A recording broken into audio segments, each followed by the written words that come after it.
va revenir avec l'édito d'Oyabi, votre rendez-vous décryptage et analyse des informations fraîches et locales. On parle de l'affaire Opianga, le Gabon sous le feu de la justice africaine. Libreville tremble sous un tremblement de justice pour la première fois depuis son histoire post-indépendance.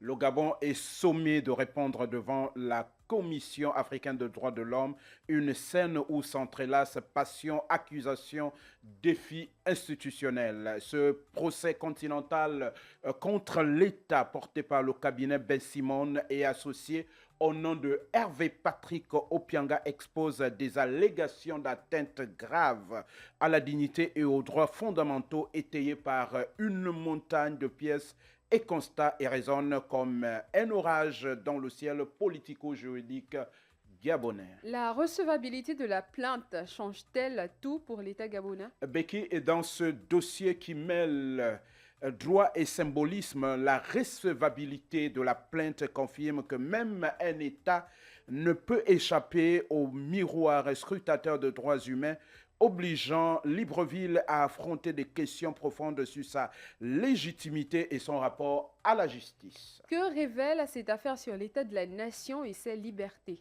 Au-delà d'un simple litige, cette affaire illumine les fissures et les espérances d'un pays à la croisée de chemin entre désaveux institutionnels et appels vibrants au respect de liberté. Mvet Oyang entre dans la lumière mondiale. L'héritage Ekang sacré par l'UNESCO.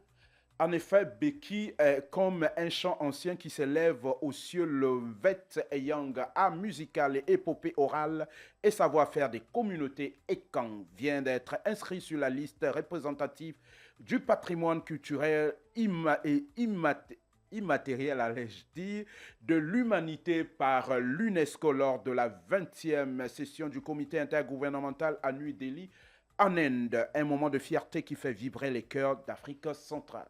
Qu'est-ce qui rend ce trésor vivant unique?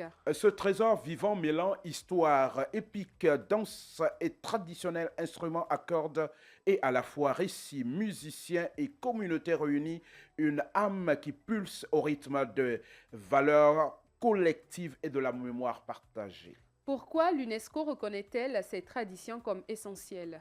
Célébration d'une identité millénaire, l'UNESCO reconnaît cette tradition comme un pont entre les générations, un souffle culturel qui enrichit le monde et assure à ce patrimoine une résonance universelle. Gabon 2026, 2100 milliards d'emprunts pour faire fleurir l'investissement. En effet, oui, Becky, dans un paysage budgétaire où chaque franc pèse comme une pluie d'or attendue, le Gabon a dessiné sa partition économique 2026 d'un budget record de 6 351 milliards de francs CFA, dont 2100 milliards d'emprunts destinés à alimenter l'investissement, telle une pluie nourricière sur des champs de projets structurants. Pourquoi l'endettement est-il vu comme un moteur plutôt qu'un fardeau?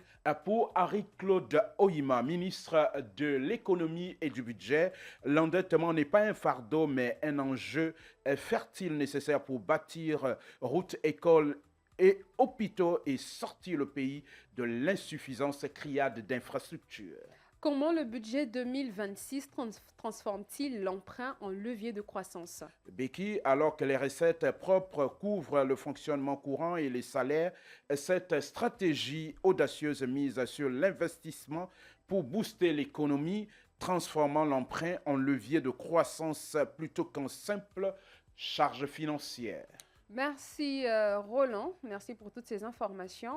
Cher Jacofil, c'était l'édito d'Oyabi. On se dit en 2026. On se dit à nous revoir le 5 janvier 2026, si Dieu le veut, et d'ores et déjà, bonne année. Bonne année, bonne fête. Donc Roland prend déjà les congés, donc on va garder la maison, Roland. À tous nos éditeurs. Il faut toujours qu'il y ait ceux qui gardent la maison. D'accord, merci chers auditeurs, cher Jacofil, on se retrouve dans un instant. Jaco FM 98.3. Jaco FM.